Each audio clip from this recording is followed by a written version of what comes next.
Welcome to the Windows Computer and Technology channel. And I've had a few questions over time about this, and people seeing my videos and saying, well, you got your seconds on the clock here that are ticking.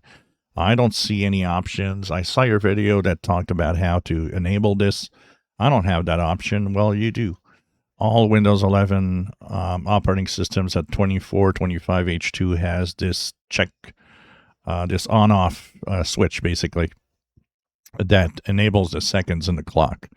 So what you're going to do is right-click on the clock itself and go into Adjust Date and Time. Where I think a lot of people have a hard time is they don't see that the Show Time and Date in the system tray as a down arrow. It's easy to miss out on that one, which means that when you click on it, it opens more options. And you can, of course, have additional clocks if you want. And of course, one of the options is just right here, Show Seconds in System Tray Clock. And it says uses more power. What does that mean? If you have a laptop and you're running on batteries all the time, well, it uses a little more battery. So it could technically maybe make a difference in having a few more minutes of battery life on your laptop. But for the rest, this is where it is. And a lot of people don't really find it.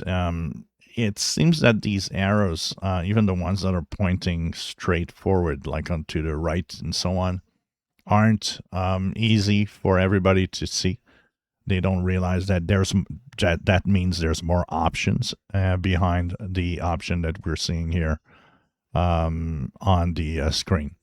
So this is as simple as that. You can set time zone automatically if you want. I have mine off for a simple reason. It's depending on how I connect my computer. It relies on getting the location. And sometimes by connecting on a different way, the computer might think I'm in a different time zone. So by just having this off, it doesn't change anything.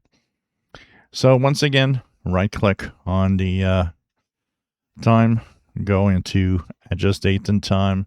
Make sure that you go here where it says Show Time and Date in System Tray. Put the check mark and Show Seconds in System Tray Clock. That's as simple as that. And a lot of people seem to be missing that option. If you enjoy my videos, please subscribe, give us thumbs up. Thank you for watching.